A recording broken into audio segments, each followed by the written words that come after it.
Exemple parfait de l'impatience, hein, de ce qui m'a, pour moi, desservi. Hein. En fait, pour moi, je partais du principe que si je manquais des matchs, je perdais du temps. Et que le temps, il est compté, quoi. Pendant 2-3 mois, je suis blessé, quoi. Du coup, je faisais des matchs où j'étais pas bon comme je le voulais. Parce que du coup, pour sprinter, j'étais pas à 100% de mes capacités. Et avec du recul, je sais que ça m'a peut-être desservi. Ancien joueur formé à l'Olympique Lyonnais, je coach désormais au quotidien des footballeurs professionnels sur l'aspect mental. La clé de la réussite des plus grands joueurs est mentale, et ce sujet reste pourtant largement incompris. Je suis Adrien Clabon, et ce podcast a pour but de te dévoiler les secrets mentaux pour atteindre ton plein potentiel dans le football. Bienvenue dans le Mental Football Club. Salut mon ami footballeur, j'espère que tu es en forme. Aujourd'hui, j'ai le plaisir d'accueillir Thiel Sissoko sur mon podcast du Mental Football Club. Thiel est né à Paris, c'est un défenseur central de 24 ans qui a déjà plus de 100 matchs en pro à son actif. Et même s'il a été dans les équipes de France U16, U17, U18, tu vas voir qu'il lui a fallu de la patience pour réussir à s'imposer au plus haut niveau. Et avant de démarrer mon ami footballeur, comme d'habitude, pense à liker la vidéo, t'abonner à ma chaîne YouTube et à commenter au fur et à mesure de notre échange avec Thiel pour nous partager ton avis. C'est parti. Salut Thiel, j'espère que tu vas bien. Je te remercie pour commencer d'être présent pour ce deuxième épisode du Mental Football Club. Comment tu vas? Est-ce que tu es en forme? Salut Adrien, plaisir partagé. Hein. Ouais, ça fait plaisir. Ouais, je vais bien. Hein. Franchement, tranquille, là, je suis en vacances. C'est un peu long cette année, mais c'est normal. Parce qu'en fait, je suis en fin de contrat, donc ouais. Je recherche un nouveau projet, quoi. Pour rappeler le principe, donc Thiel, tu sais, lors de chaque épisode du Mental Football Club avec mon invité, on aborde une thématique mentale spécifique pour aider du coup tous les joueurs qui nous écoutent à progresser mentalement et puis avancer vers l'atteinte de leurs objectifs. Et donc par rapport à ton parcours, ce que je considérais intéressant d'évoquer comme sujet en particulier, c'était la thématique de l'impatience et comment la gérer. Donc c'est ce dont on va parler principalement aujourd'hui au travers de ton parcours. Et donc avant de rentrer dans ton parcours en détail, j'ai une première question toute simple, c'est quand je te dis mental et football, Thiel, qu'est-ce que toi ça t'évoque? Un lien, tout simplement. Okay. Pour moi c'est un lien, mais pas forcément qu'avec le football, mais le mental pour moi c'est un lien avec tout en fait, que dans tous les sports et même dans la vie de tous les jours, quoi. Pour moi le plus important c'est le mental. Tu considères que le plus important c'est le mental aujourd'hui, ouais? Oui, que ce soit dans le sport, comme je t'ai dit, et dans la vie de tous les jours aussi, quoi. Ok, et à quel point, selon toi justement, à quel point est-ce que le mental est important et joue un rôle dans la carrière d'un footballeur professionnel, selon toi? Le mental, ça peut aider à surmonter des difficultés, tout simplement. Ou même parce que pour moi, un joueur qui est très très bon, s'il n'a pas le mental, pour moi, ça va être compliqué un jour ou l'autre, quoi. Et au contraire, un joueur qui est peut-être moins bon, mais qui a le mental, il peut aller plus loin. Et on l'a déjà vu avec des exemples où des joueurs qui n'étaient pas forcément destinés à être des top joueurs, avec le mental, avec le travail tous les jours acharné, ils en sont là, ils en sont aujourd'hui, quoi. Ok, et on va aborder maintenant tranquillement la thématique du jour petit à petit. Déjà, première chose, quand je te dis impatience, qu'est-ce que ça t'évoque? Impatience, ça évoque, je dirais, du coup pour moi ça va avec la jeunesse et l'expérience, tout simplement. C'est-à-dire que souvent dans le foot d'aujourd'hui, il y a des jeunes joueurs qui sont justement impatients et qui du coup ils se brûlent un peu les ailes, quoi.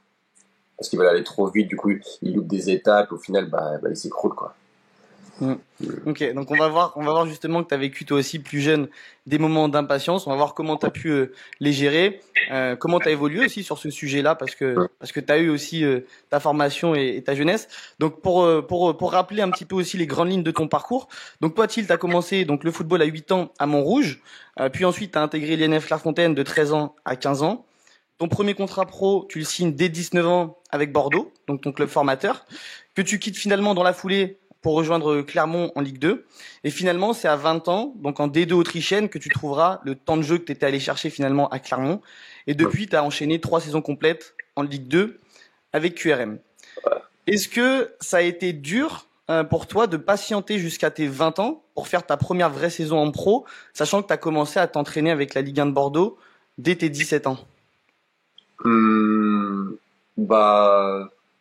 c'est sûr que 20 ans, c'est pas un âge forcément tard Mm. pour commencer sa carrière, mais moi à l'époque, bah, comme je t'ai dit, j'étais un peu, tu sais, comme j'avais fait les équipes de France jeunes, je m'étais plutôt entraîné avec les pros assez tôt, donc c'est sûr que je voulais que tout se fasse vite, quoi.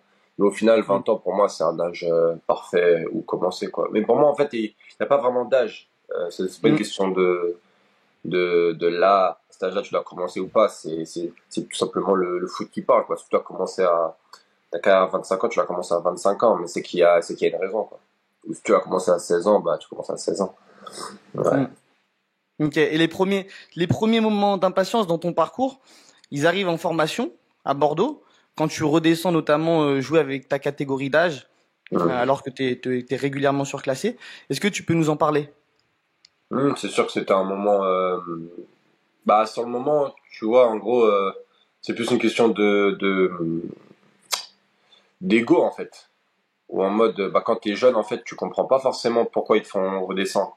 Toi, tu vois Mm. directement le truc en mode, t'as pas le niveau. Mais en fait, c'est pas forcément Mm. ça. C'est juste que parfois, ils font ça pour ton bien, en fait, pour que t'aies du temps de jeu, quoi. Tout simplement. Surtout que moi, Mm. c'est pas comme si je descendais d'une catégorie inférieure ou plus Mm. jeune. C'est juste qu'en gros, je descendais avec ceux de mon âge, en fait. Mm. Donc c'est, au jour d'aujourd'hui, enfin, c'est pas dramatique, en fait. Mais sur le moment, bah, Mm. quand on est toute l'année avec les plus âgés, et qu'on te fasse redescendre avec ceux de ton âge, entre guillemets, bah, quand t'es jeune, tu réfléchis pas pareil. Ensuite, tu vis un autre moment aussi, je pense que c'est un moment significatif d'impatience dans ton parcours. C'est lorsque tu as 18 ans, donc tu as 18 ans, tu joues avec l'équipe réserve et il te manque un seul match avec eux pour activer la clause du contrat pro dans ton contrat stagiaire. Raconte-nous ce qui s'est passé à ce moment-là et comment t'as réagi. Ouais, parce qu'en fait, dans mon contrat, il y avait j'avais une clause comme quoi, pour passer pro, je devais faire 15 matchs avec la réserve, en gros. Mm. Et directement, mon contrat pro, il s'activait. Sauf qu'en fait, ce qui se passait, c'est que, bah, en gros, bah, il me restait plus qu'un match. Donc, je me suis dit, bon, bah, je vais le jouer, tout simplement. Sauf que ce match-là, je suis remplaçant. Donc, en fait, moi, dans ma tête, directement, c'est la panique. Je me dis, oh, en gros, je me dis, genre, c'est pas normal, genre. Genre, du coup, ça a joué sur mon moral. Je commence à me poser des questions. Je me dis, wow, imagine, ils font exprès. Enfin, je sais pas, je commence à me faire des films. Tu vois, donc du coup, bah, j'étais frustré tout le week-end parce que du coup, j'ai pas joué du tout ce match. Euh, et après, là, en début de semaine d'après, j'ai réunion avec les dirigeants et ils me font comprendre qu'en fait, bah, j'ai pas joué le dernier match parce qu'ils trouvaient que justement, je m'étais un peu relâché par ce truc qu'il me restait qu'un match. Donc, ils trouvaient que je me relâchais aux entraînements, en match et tout. Donc, en fait, c'était un peu une piqûre de rappel, quoi, pour me faire comprendre que t'es pas encore arrivé, t'as encore du boulot. Et ça m'a servi, parce que, bah, au final, le match d'après, j'ai joué. Donc, Mm. après, bah, tout s'est mis en place rapidement, mais c'est sûr que c'était un choc un peu. Bon, parce que, voilà, j'étais jeune encore, je pensais pas comme maintenant. Je réagissais à chaud. Donc ouais, ça m'a vraiment aidé, quoi. Est-ce que à l'époque, à ce moment-là, là, sur ce moment-là précis, par exemple, est-ce que tu penses avoir bien géré ton impatience ou pas? Hum, Bah, je dirais. Après, j'ai pas vraiment. Enfin, sur le week-end du match, par exemple, non, parce que du coup, j'étais frustré tout le week-end. Mm. Donc, voilà. Mais sinon, bah, en fait, c'est là où je m'en veux, c'est d'avoir été frustré. C'est juste ça, parce qu'après, en soi, dès lundi, dès la nouvelle semaine, ils ont fait la réunion avec moi. Et ça m'a peut-être aidé aussi. Peut-être que si j'avais pas eu la réunion, peut-être que j'aurais fait une semaine, du coup, où j'aurais été frustré toute la semaine, quoi. Mais au final, je fais la réunion avec eux, et après, je fais une top semaine, quoi. Top semaine en mode, pas revanchard, mais j'ai compris que enfin, j'ai compris que c'était entre guillemets pour me réveiller, quoi, pour me dire, qu'il t'es pas encore arrivé, tu dois encore faire beaucoup de choses. Donc, au final, je fais une top semaine, et le week-end d'après, je suis titulaire, quoi. Ok, ok, excellent. Et si on regarde selon toi, pour un jeune joueur, c'est quoi le plus grand risque si tu sais pas gérer ton impatience en fait? Hum, Bah, c'est de plus grands risques. Bah, c'est du coup, bah, ça peut, en fait, je pense que ça peut aggraver ta situation. Si par exemple tu gères mal ton impatience alors que le coach il veut juste ton bien, par exemple, Mm. il fait ça pour ton bien, et qu'au final toi tu te braques, du coup tu t'entraînes énervé, donc forcément tu t'entraînes mal, tu as des mauvaises réactions, donc ça. Il y a des coachs, ils n'ont pas la même patience que d'autres. Il y a des coachs, ils vont se dire, lui, dès que je le fais pas jouer, bah, il réagit comme ça, bah, pour un tout bête, pour l'équipe, bah, je vais me séparer de lui. Là, je te parle du cas extrême, tu vois. Mm. Mais ça peut arriver que, en fait, ça peut juste te pénaliser si t'es impatient et si tu réagis à chaud à Mm. travers ça, quoi. Ok. Je veux rebondir sur quelque chose que tu as dit. Tu as dit, bah, si tu es énervé, tu vas t'entraîner mal. Est-ce que, si on revient sur cette semaine à Bordeaux, là, donc après ton entretien, donc tu joues pas le week-end, alors qu'il te reste qu'un match, entre guillemets, à valider pour signer pro, tu as cet entretien avec les coachs de l'époque de la réserve. Sur la suite, la semaine qui suit, tu fais une top semaine. Est-ce que sur cette top semaine, t'étais pas malgré tout un petit peu énervé et frustré par rapport à ce qui s'était passé, la réunion qui t'avait eue, le fait qu'on te dise que tu te relâchais, etc. Hmm. Bah, c'est sûr que encore un peu, mais c'était quand même mieux que ce que j'avais prévu de base, tu vois. Enfin, en gros, la réunion, ça m'a quand même aidé, tu vois. Ok, Après, bah ok. voilà, ça m'a pas transformé du jour au lendemain en mode, oh, tu le savais en fait, tranquille. Hmm. J'étais quand même, mais c'était plus en mode, j'étais plus déterminé, tu Ok, vois. excellent. En gros, j'étais plus déterminé en mode, ouais, c'est vrai que je me suis relâché. Bon, bah, allez, montre à tout le monde que tu t'es pas relâché, que t'es le chill normal, quoi, compétitif, tout ça, quoi. Donc, ouais. Ok. Je pose cette question parce que justement, pour reprendre ta phrase, naturellement, c'est vrai que moi, il y a aussi beaucoup de joueurs pareil que j'accompagne et qui naturellement peuvent se dire, bah, si je suis énervé, je vais mal jouer. Mais en fait, on se rend compte que bah, c'est pas si simple que ça. Et là, si on prend cet exemple-là, bah, je pense que tu étais quand même encore frustré de la situation et tu voulais montrer que bah non, regarde, je me relâche pas et je vais te montrer Hmm. que j'ai le niveau pour jouer. Et du coup, t'as réussi. Pour moi, c'est plus une question de gestion de la frustration Ouais, que de ne pas être énervé. Parce qu'entre guillemets, quand t'es énervé, bah potentiellement, si tu le gères bien, comme tu l'as dit, ça peut te permettre d'être plus déterminé. Et a ouais, priori, là, sur cette semaine, c'est ce qui s'est passé. Derrière, t'as enchaîné et ça a été bien. Est-ce que ouais. t'es Non. d'accord? Ouais, bah oui, bah, en fait, c'est une question d'équilibre.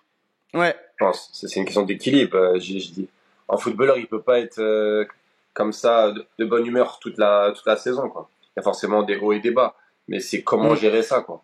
C'est, mm, en fait, c'est quand t'es très heureux, c'est là où c'est le piège, parce que du coup, tu dois quand même inconsciemment l'humain, il est comme ça. Et quand t'es très heureux, bah forcément, t'as ce truc où tu te relâches un peu, mm, qui est naturel. Bah c'est là où tu dois justement être encore plus exigeant. Et au contraire, quand t'es un peu, quand t'es moins bien mentalement, bah c'est là où il faut te reconcentrer sur les choses importantes du football, c'est-à-dire mm, ne pas trop penser à ce que tu maîtrises. Les seules choses que tu maîtrises, bah, c'est la performance sur le terrain, quoi. C'est mm. tout. Voilà.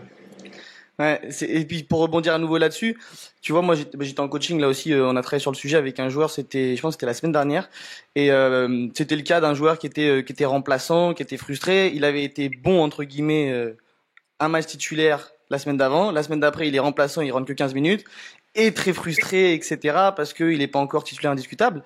Et c'est vrai que Mhm. moi le truc que je faisais ressortir là-dessus aussi, c'est que cette frustration, c'est normal quand t'es un compétiteur. Et ça fait ressortir ton âme de compétiteur et le fait que bah tu veux, entre guillemets, être le meilleur, tu veux t'imposer, enfin, gagner ta place.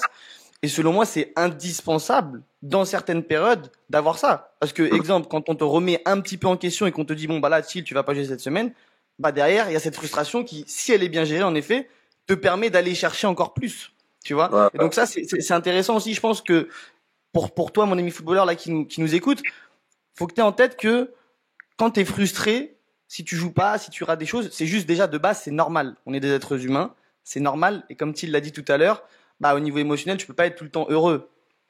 Parce qu'en fonction des événements qui vont se passer, parfois tu vas être content, parfois tu vas pas être content. C'est juste de les voir comme des alliés, tes émotions, et de voir, ok, bah là, à ce moment-là, quand je suis frustré, bah du coup, potentiellement, ça peut me donner un petit boost d'énergie en plus pour faire un peu plus, pour être peut-être un peu plus agressif, un peu plus tranchant dans mes déplacements, etc. Donc ça, c'est quand même quelque chose qui est super important et qui complète là ce que tu dis et qui est pour toi, mon ami footballeur, intéressant à avoir en tête. Est-ce que tu veux compléter? Est-ce que t'es plutôt d'accord avec ça, Thiel aussi? T'as tout dit. Franchement. Non, mais non, moi, je suis Super. d'accord avec toi. Je suis d'accord avec toi. Ok, ok. Si t'étais à nouveau aujourd'hui dans cette situation que tu as vécue là à l'époque à Bordeaux, même si malgré tout, comme tu l'as évoqué, cette situation a plutôt été bien gérée en termes d'impatience à l'époque et ça a été, t'as été aidé sans doute aussi par la réunion que tu évoquais. Mais on parlera tout à l'heure d'autres moments d'impatience que tu as pu vivre lors de tes débuts en pro après à Clermont, quand tu es parti en D2 autrichienne, etc. Mais si tu étais à nouveau peut-être dans une situation un petit peu similaire en tant que jeune joueur de centre de formation, avec la maturité mentale que tu as aujourd'hui, comment est-ce que tu ferais toi pour mieux gérer encore cette impatience? Au jour d'aujourd'hui, avec ma maturité d'aujourd'hui, Ouais, avec ta mentalité d'aujourd'hui, comment bah, tu je ferais? sais que je réagirais pas du tout pareil, parce que je suis pas le même garçon que j'étais il y a 5-6 ans, quoi. J'ai évolué, bah, du tout, ouais, franchement, il y aurait rien à voir. Je sais que je prendrais moins les choses à cœur. C'est du foot, quoi. Enfin, je sais pas comment dire.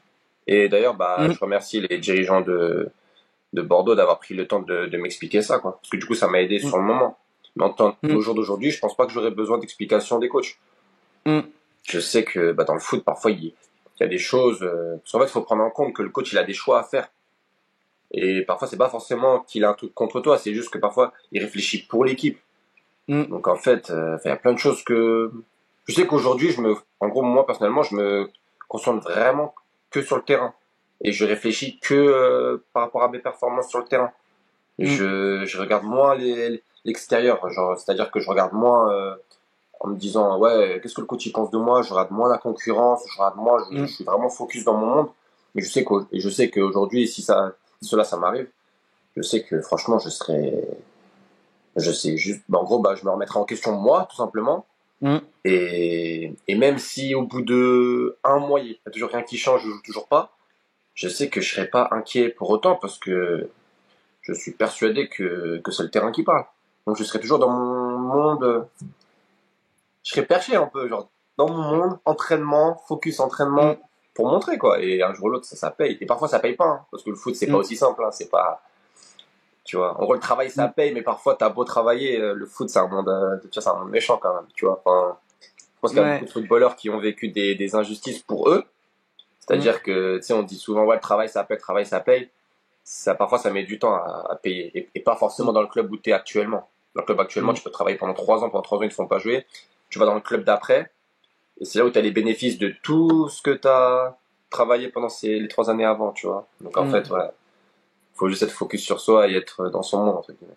Pour Et moi. c'est ouais, je rebondis à nouveau sur ce que tu dis parce que c'est puissant pareil pour pour tous nos amis footballeurs là qui nous écoutent, c'est que ce qui ressort de ce que tu dis, c'est quand même que chacun a son parcours, chacun a son chemin, chacun a son destin et parfois en effet, parfois on peut travailler plus que les autres et pas récolter les fruits de notre travail tout de suite, mais ça ne veut pas dire que dans un autre club avec un autre coach Mhm. une autre façon de jouer, c'est pas à ce moment-là où ça va exploser beaucoup plus vite que tous les autres entre guillemets. C'est Donc ça. ça c'est important d'avoir ça en tête aussi pour pas se calquer uniquement sur des on va dire des modèles sociaux du style 18 ans si t'as pas signé t'es pas un phéno, 20 ans si t'es pas pro tu seras jamais pro. Non, il y a des joueurs Mhm. pros qui vont signer à 25 ans, à 23 ans, ça peut arriver très tardivement.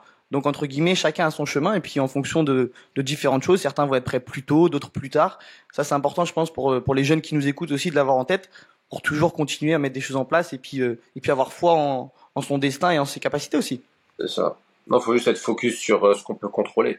Et pour un Mm, footballeur, pour moi, tout ce qu'on peut contrôler, c'est soi-même. C'est tout. On peut pas contrôler ouais. les avis du coach, les avis extérieurs. On peut contrôler que ce que tu fais toi. Donc ce que tu peux contrôler toi, c'est quoi? C'est être bon à l'entraînement, ton hygiène de vie, donc sommeil, nutrition, tout ça. Et Mm, si pour moi t'es focus sur les deux déjà, t'as fait 80% du boulot. Après, il y a mm. forcément des trucs extérieurs, c'est-à-dire que si t'as un bon agent, bah forcément ça peut t'aider, tu vois ce que je veux dire? Bien sûr. Mais même ça tu contrôles pas. Même ça tu contrôles Ouais. pas, tu vois? Non, non, bien sûr. C'est pareil. Ça, on reviendra tout à l'heure, bien évidemment, sur cette notion là que t'évoques, sur la capacité à mettre entre guillemets son attention uniquement sur ce que tu Mhm. contrôles, pour prendre du recul aussi en fait. Parce que là, ce que t'évoques tout à l'heure, c'est que bah oui, quand j'étais plus jeune, t'as dit que tu réagissais tout le temps à chaud, et Mhm. aujourd'hui tu le ferais pas, parce que je pense qu'aujourd'hui avec l'expérience aussi, avec ce Oui. que t'as évoqué, t'arrives à prendre du recul tout de suite. Lorsque Mhm. t'étais à Bordeaux, on a parlé de cette discussion. C'est cette discussion qui t'a sans doute fait prendre un petit peu de recul.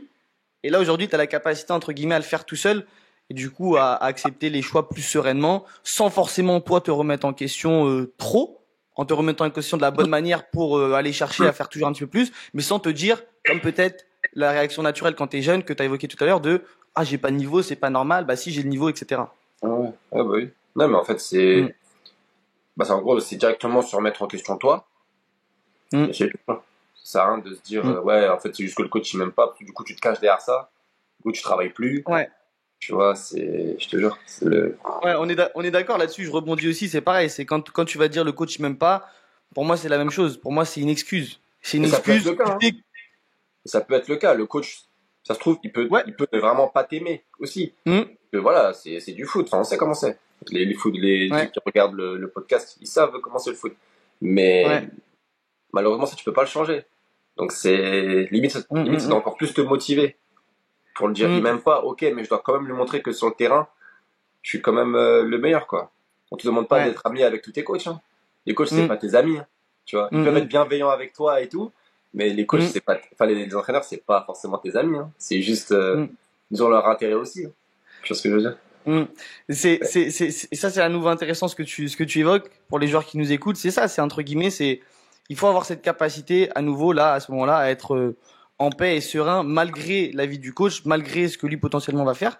Parce que de toute façon, bah, malheureusement, tu peux pas le contrôler. Et comme tu l'as dit, c'est pas ton ami. Et or, si tu dépends d'un coach pour toi être bien, pour toi aussi être en confiance, ça c'est une problématique aussi qui est fréquente chez les joueurs. Bah, malheureusement, tu vas pas pouvoir faire la carrière peut-être que tu pourrais faire si tu avais plus de stabilité aussi au niveau émotionnel, au niveau confiance, et que ça dépendait pas entre guillemets d'un coach. Ok, super. Thiel, on est déjà à la mi-temps du podcast. Donc c'est l'heure du quiz du Mental Football Club. 7-8 questions rapides, tu me donnes ta réponse. Si t'as pas de réponse ou que tu n'as rien en tête, tu peux sortir le joker. Est-ce que t'es prêt? Ouais, je suis prêt. Ouais. Ok, donc Thiel, quelle est ta plus grande fierté dans le football jusqu'à aujourd'hui? D'être là où je suis aujourd'hui. Le plus fort de tous les footballeurs mentalement, selon toi, c'est qui? J'irais Ronaldo. Cristiano Ronaldo. L'aspect mental le plus important dans le football? L'aspect mental, je dirais...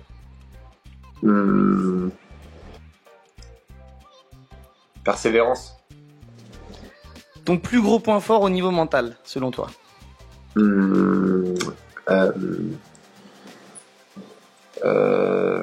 Être optimiste.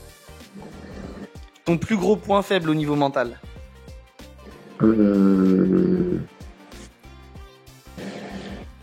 Joker. Franchement, là, Franchement, je l'attendais, celle-là, le Joker. Non, je dis pas que je suis parfait. Non, je dis pas que je suis parfait. J'ai forcément des défauts. Ça mais marche. en fait, j'ai tellement évolué depuis que... Tu vois, donc là, comme ça, c'est sûr que j'en ai, mais il me faut plus de temps pour réfléchir.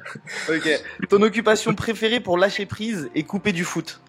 Passer du temps avec la famille, voilà, profiter, voyager, tout ça, quoi. La compétence mentale indispensable pour s'imposer comme défenseur en professionnel? Être dans un esprit combatif. Parce que pour moi, le plus important, c'est d'être enfin, pour un défenseur, c'est d'être combatif. Si t'es un flemmard, c'est compliqué. Ok.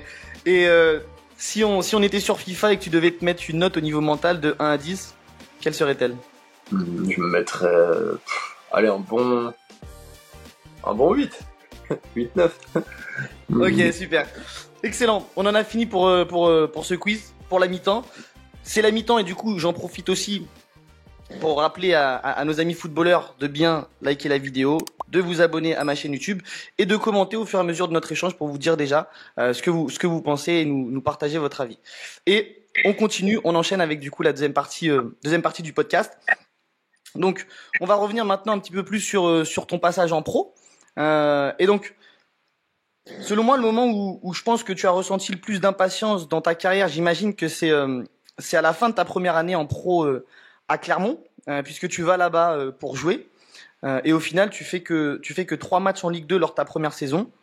Du coup, derrière, tu décides de partir en prêt en D2 autrichienne sur ta deuxième année de contrat pro, et tu fais du coup ta première saison complète en professionnel là-bas.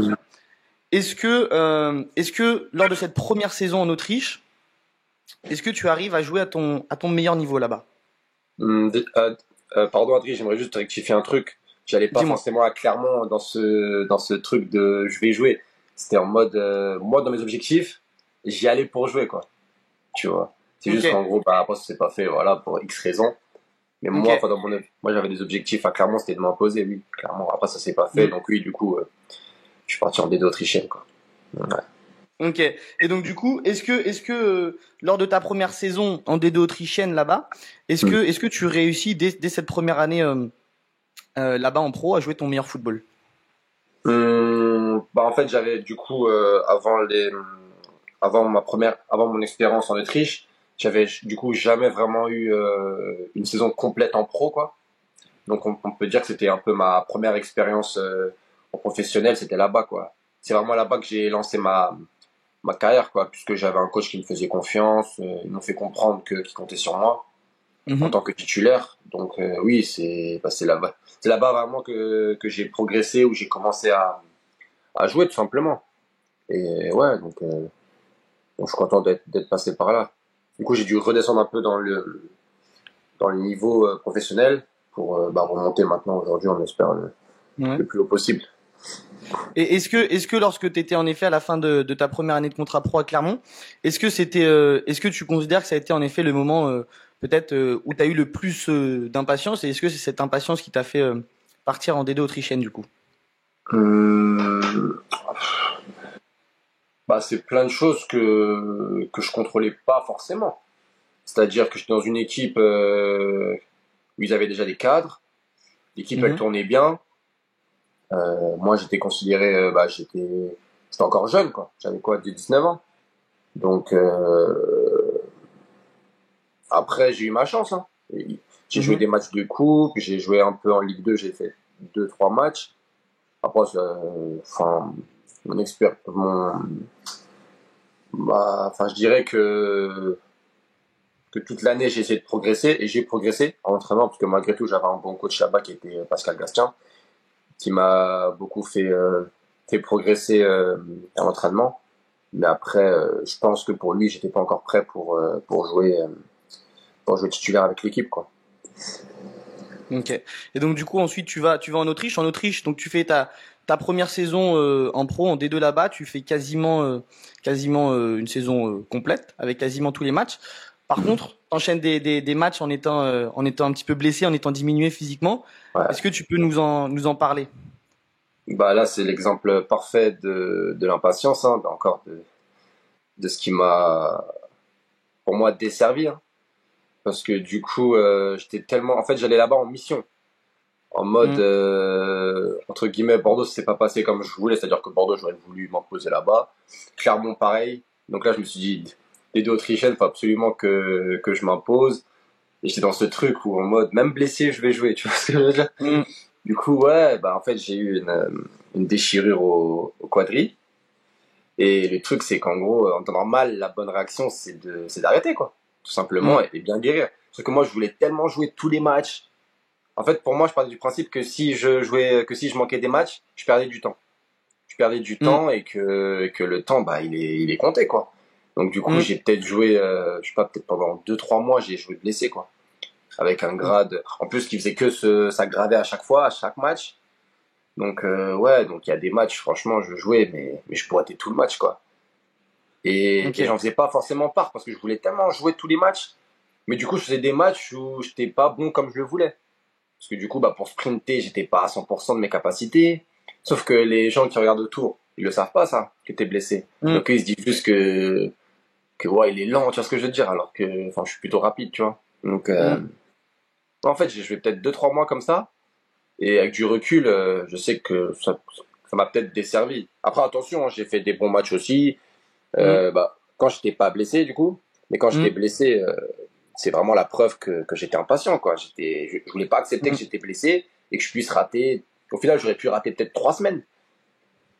3 semaines, Mm. donc c'est beaucoup, mais ça va. Ça aurait été un mois. Mm. Au final, j'ai joué 3 mois blessé.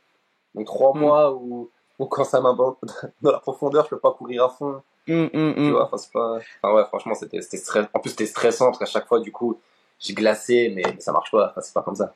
Tu Mm. vois. Et donc du coup, tu disais que c'est pendant, tu disais que maintenant avec du recul, tu penses que ça t'a desservi. Donc ces 3 mois là où tu as joué avec ta blessure, donc t'étais pas à 100% de tes capacités en termes de performance à ce moment-là. Qu'est-ce qui te fait dire que ça t'a desservi à ce moment-là avec du recul, toi? Bah après, ça m'a pas desservi en mode. Parce qu'après, j'ai quand même réussi à trouver une Ligue 2, tu vois. Mhm. Tu vois, c'est sûr. Mais c'est sûr que. Je sais pas, si demain je fais. Par exemple, les 6 premiers mois, je suis pas blessé, ça se passe plutôt bien avec le club. Mm. Si je me dis que les 6 derniers mois, je les fais pareil, bah, je sais pas, peut-être que ça se trouve, parce que j'étais prêté par Clermont, ça se trouve, je reviens à Clermont, Clermont est satisfait et il compte sur moi, tu vois. Mm. Parce qu'à la fin de l'année en Autriche, je reviens à Mm. Clermont, Clermont me dit toujours qu'il compte pas sur moi, tu vois ce que je veux dire? Mm. Après, ça se trouve que même si j'avais fait une année top, ça se trouve qu'ils auraient quand même pas compté sur moi, tu vois. Mais je me Mm. dis, tu vois, juste, par exemple, ça, ou en mode je reviens du prêt. Enfin, pour moi, quand t'es prêté, c'est pour progresser, et tu reviens dans ton club, et normalement, dans ton club, normalement, je sais pas comment dire, ton statut, il augmente. Tu vas peut-être pas Mm. titulaire tous les matchs, mais au moins, il compte sur toi. Mais quand je suis revenu Mm. de là-bas, bah, il comptait toujours pas sur moi, tu vois. Donc, Mm. bah, peut-être qu'un truc tout bête, ils ont dû voir un de mes matchs où j'étais blessé. Tu vois, j'en sais rien. Mais se trouve, ils ont vu un Mm. match où j'étais blessé, où j'ai été moyen, bah, ils se sont dit, ouais, bah non, il est pas prêt, c'est tout. Tu vois. Mm. Enfin, parfois, c'est des choses simples, de tout bête. Tu vois, Ouais. alors que si j'avais arrêté, je sais pas, peut-être pendant un mois, j'aurais arrêté, bah, il se serait dit, ouais, il a fait, je sais pas, une saison, c'est combien de mois, à peu près? Allez, je te dis bêtise, 10 mois, Mm. bah, il a fait 9 bons mois, et le 10e mois, bah, il s'est blessé, c'est tout. Mm. Enfin, tu vois, c'est rien de dramatique. Mais moi, j'étais en Ouais. mode, faut absolument pas que je sois blessé, tu vois ce que je veux dire? Ouais. C'est intéressant du coup ce que tu dis parce que est-ce que avec du recul, en effet, on peut se poser ces questions légitimement parce que comme on le sait, bah forcément quand t'es prêté, il y a forcément des personnes du club qui vont avoir des rapports du match, qui vont regarder des matchs pour Mhm. voir comment t'évolues, comment tu performes. Mhm. Est-ce que tu penses que si t'avais soigné tes blessures et peut-être que tu t'es arrêté 3 semaines au lieu de jouer Mhm. pendant 3 mois, peut-être à 70%, 60% de tes vraies Mhm. capacités, est-ce que tu aurais eu plus de chances que Clermont te fasse confiance selon toi à ton retour? Sûrement. Sûrement. Après, comme je te dis, si ça se trouve, non. Mais je Mm, sais qu'au moins, j'aurais pas de. Bah, je sais que moi, j'aurais fait 10 bons mois. Et s'ils ouais. veulent pas, bah, c'est qu'ils veulent pas et qu'ils aiment pas mon profil, tout simplement. Mm, Mais c'était pas le cas. C'était, en gros, je mm, savais. En gros, quand ils m'ont dit qu'ils comptaient toujours pas sur moi, je me disais, bah, en même temps, Chill, t'as joué 3 mois à 50%, tu vois ce que je veux dire? Donc, mm, en vrai, j'étais pas étonné, tu vois ce que je veux dire? ouais. Tu vois? Tu vois, limite, j'aurais voulu que je fasse 10 bons mois, enfin, une bonne saison, du coup. Au final, ça va, j'ai fait une bonne saison quand même, hein. Tu vois, Mm, je jette pas tout, tu vois. Mais c'est sûr que 3 mois dans une saison, c'est énorme. Si tu joues 3 mois à 50-60%, c'est sûr que c'est quand même compliqué, quoi. ouais. Et pour revenir à nouveau sur, du coup, pour remettre en question aussi une chose, et c'est une croyance que beaucoup, pareil, de jeunes joueurs ont, de jeunes joueurs qui ont du talent, qui sont bons. Ça m'est arrivé aussi, hein, pareil, d'avoir des jeunes joueurs dans cette situation en coaching, qui se disent la même chose que tu te disais à l'époque, que tu as évoqué tout à l'heure, c'est-à-dire si je m'arrête, pour moi, je perds du temps et j'ai pas le temps et le temps il est compté entre guillemets. Mhm. Est-ce que maintenant, avec du recul, on peut dire que, bah, d'une certaine manière, peut-être que au final, en voulant aller trop vite, bah, ça a peut-être eu l'effet inverse, ça a peut-être un petit peu ralenti au final, même si en effet, comme tu l'as dit, tu as fait une bonne saison. Derrière, tu as trouvé le club en Ligue 2 où tu as enchaîné, etc. Mais Mhm. si tu avais fait une top saison, peut-être qu'à l'époque, tu aurais pu avoir une chance en Ligue 1. Donc, est-ce que tu es d'accord pour dire que parfois être trop impatient, eh ben, ça peut au final nous ralentir alors que c'est Mhm. contre-intuitif naturellement pour nous en tant qu'être humain de nous dire bah si je fais les choses vite, ça va aller vite. Mais en fait, parfois c'est pas aussi simple Mhm. parce que là dans ton cas, quand on prend ton exemple, bah ouais là je vais vite, je vais vite, je vais vite. Mais si je vais vite et que je fais pas les choses en étant à 100%, bah est-ce que ça me fait aller plus vite ou est-ce que ça me fait peut-être aller un petit peu moins vite au final? Qu'est-ce que Non, t'en penses? bah, je pense que c'est l'exemple parfait. Moi, c'est Hmm, l'exemple parfait, tout simplement. C'est-à-dire que, enfin, je sais qu'aujourd'hui, avec la maturité que j'ai maintenant, je suis beaucoup moins pressé. C'est-à-dire que je laisse le temps faire, je laisse le cursus, tout simplement. Tu vois. ouais. En gros, aujourd'hui, j'ai un pépin. Je sais que je peux pas être à 100% pendant le match. Hmm, Bah, tu vois, je me dis, bah, tiens, en vrai, c'est qu'un match tranquille. Tu vois, genre, je suis moins hmm, dans ce truc-là, tu vois. Mm. Tu vois. Par contre, si c'est finale de Ligue des Champions, bah, je sais pas, je me pique et vas-y, je joue quand même. Mais à part ça, tu vois. Ouais.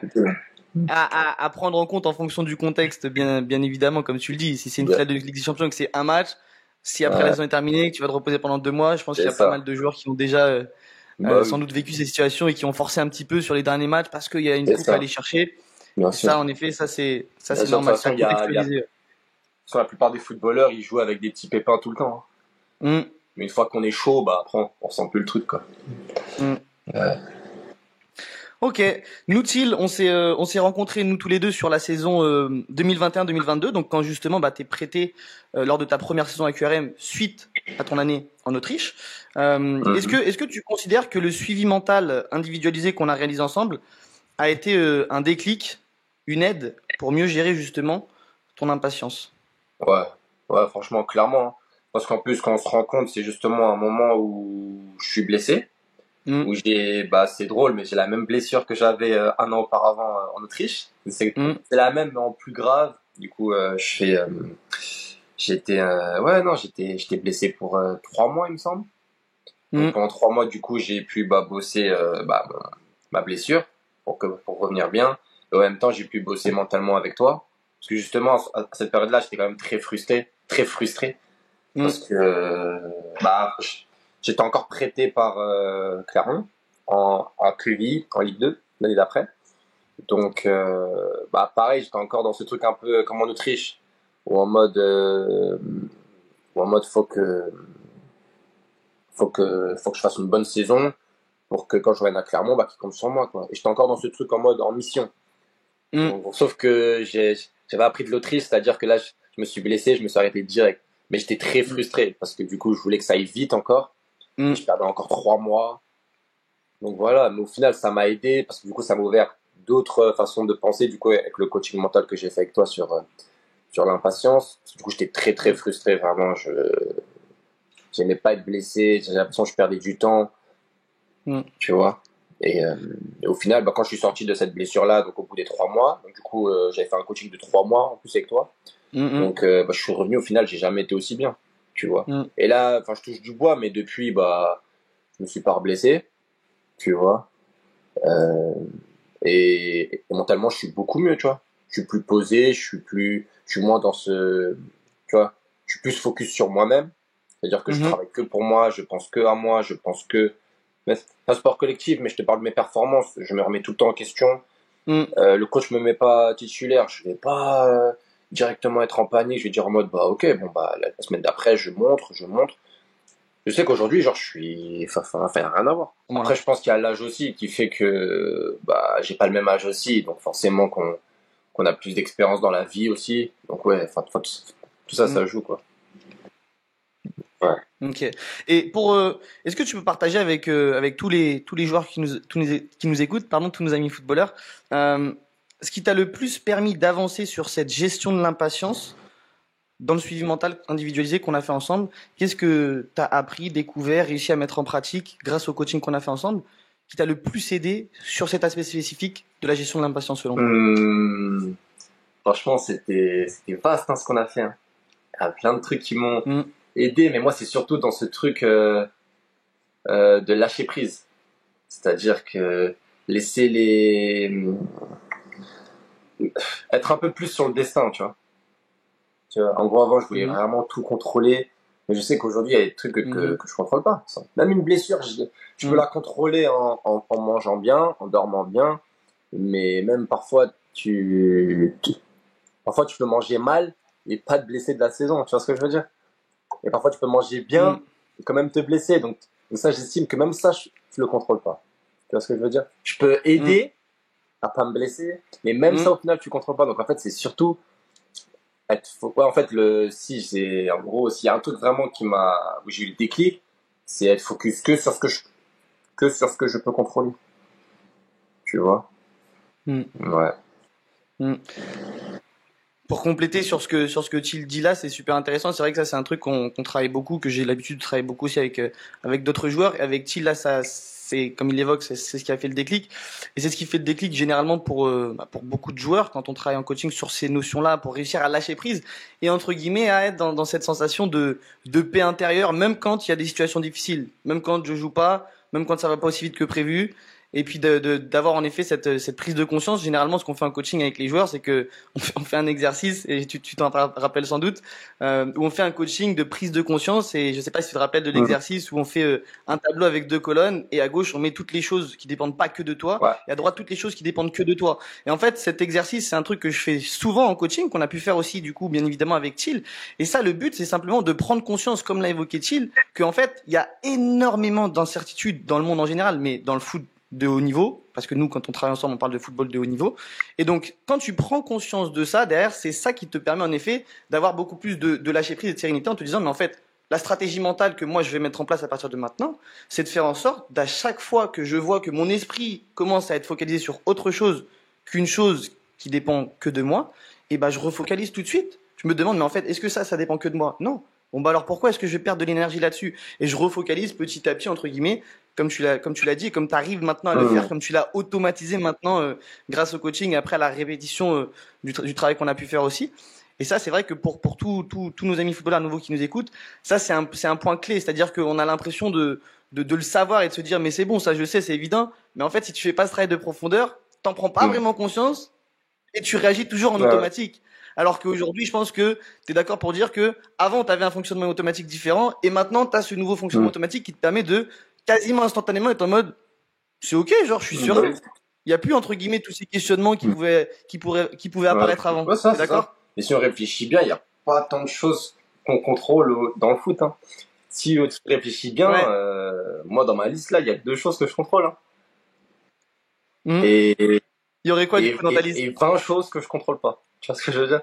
Bah, dans les 2 choses que je contrôle, c'est Hmm. mes performances sur le terrain, c'est travailler pour être performant sur le terrain, Hmm. et mon hygiène de vie. Hmm. Ouais. Après, il y a peut-être d'autres choses encore, hein. Mais moi, je sais que moi, personnellement, je suis focus que sur ça, et tout le temps que sur ça. Et il y a 20 choses que je contrôle pas, dont j'y pense même pas, parce que ça dépend pas que de moi. Tu vois, les choix du coach, ça se trouve que c'est juste qu'il change de dispositif et que tu rentres pas dedans. La concurrence, donc, si le coach il préfère un tel à toi, bah justement, ça revient à ce sur quoi tu dois être focus, c'est-à-dire bosser. Tu vois, parfois c'est, comme on dit, c'est l'aspect, je sais pas comment dire. Parfois dans les clubs, ils ont en interne, il se passe des choses que toi t'es pas au courant. Ils doivent faire ils doivent faire jouer des joueurs plus que toi. Tu vois, c'est plein de choses comme ça. Changement de coach, le nouveau coach, il kiffe ton profil, il te fait jouer ou pas.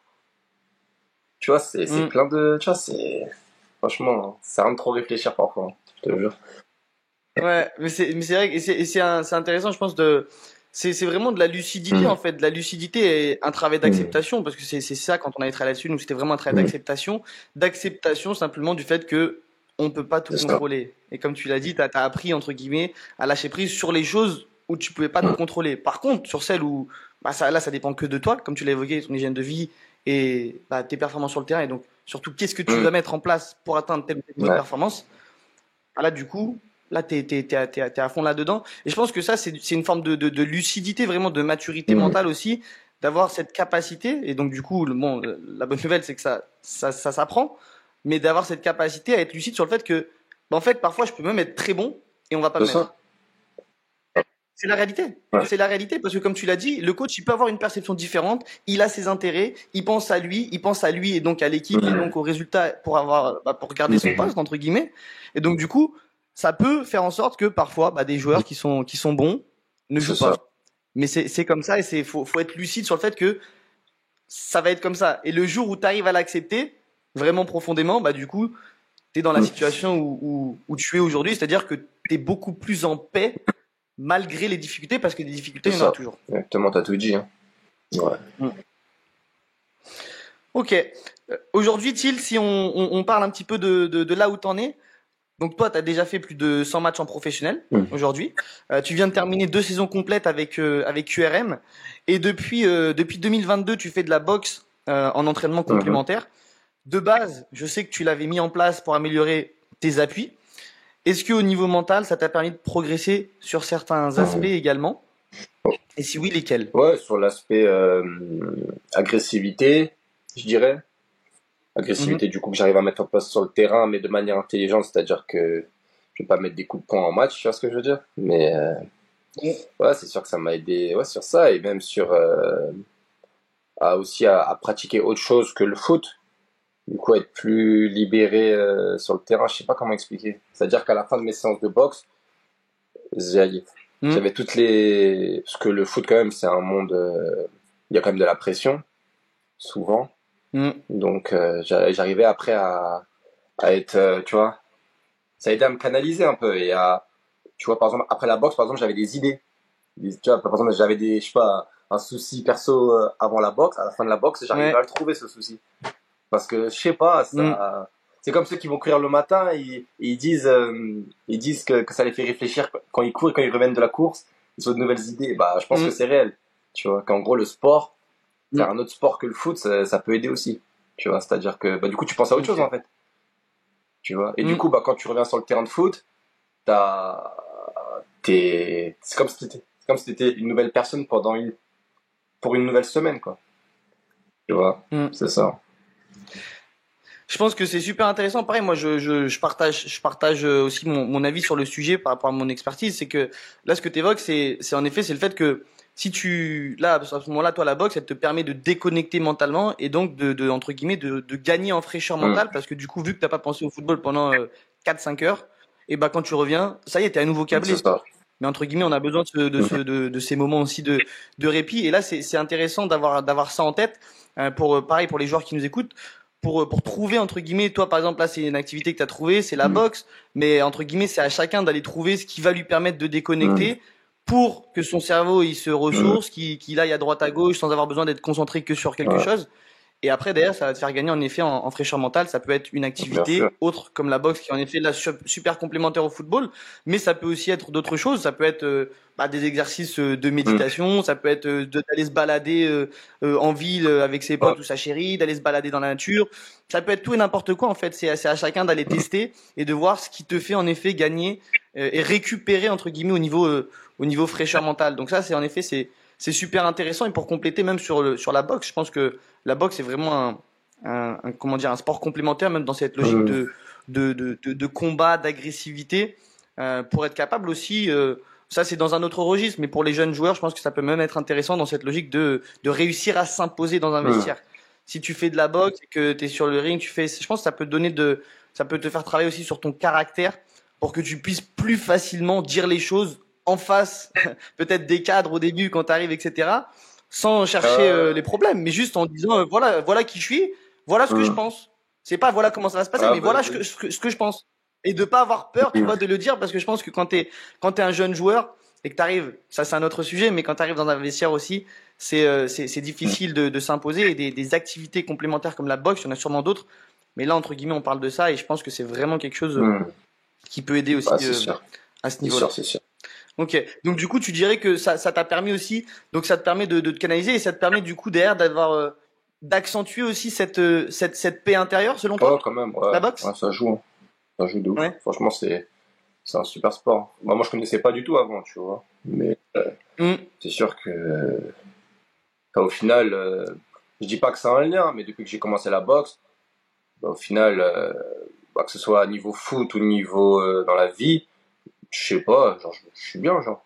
Tu vois, genre, je me blesse pas. mm, Tu vois, je touche du bois, mais ça se passe plutôt bien sur le terrain. Tu vois. En fait, j'ai ma mm. routine, tout simplement. J'ai une routine Ouais. et que j'aime bien changer de temps en temps parce que j'aime bien me surprendre. Mm, Mais mm. ouais, c'est ça quoi. Et là-dessus, pareil, je complète parce que c'est intéressant. Là, c'est entre guillemets, c'est pareil. Là, entre guillemets, actuellement, bah, mentalement, en fait, ce que là, actuellement, mentalement, t'es très bien. T'es très bien. T'as une routine qui te convient, qui permet d'être bien, qui te permet d'être Mmh. équilibré. Et donc, du coup, ça, c'est pour les joueurs qui nous écoutent, c'est ça aussi. C'est que, entre guillemets, quand tu sens qu'il y a des choses qui vont te faire du bien mentalement, quoi que ce soit, Ouais, bah, cherche à les mettre en place dans ta routine pour faire en sorte que derrière, bah, tu sais que là, quand tu fais ça, tout est aligné et t'es bien. Et puis après, bah, sur le c'est terrain, entre ça. guillemets, ça va aller tout seul. Exactement. Ça va aller tout seul. J'imagine que là déjà 24 ans, là où t'en es aujourd'hui dans ta carrière, j'imagine que t'es déjà fier Mmh. de ton parcours, de cette première partie de ton parcours dans le football pro. Pour terminer tranquillement sur l'épisode d'aujourd'hui, quel est le message, toi, avec ton expérience et ton parcours, que tu aimerais transmettre, partager à tous nos amis footballeurs qui nous écoutent et qui rêvent aussi d'évoluer dans le monde professionnel? C'est un peu cliché, mais c'est réel. Hein. C'est toujours travailler, être ambitieux, toujours être en alerte. C'est-à-dire toujours réfléchir sur quoi je peux m'améliorer, sans mettre en question, être optimiste. Être optimiste, c'est important, toujours voir le bon côté des choses. Voilà, et pour moi, être patient, hein, tout simplement. Super. Merci pour ça, Thiel. Et puis, on termine avec un classique de mon podcast. Donc, pour conclure, chaque invité doit partager un secret en lien avec l'aspect mental.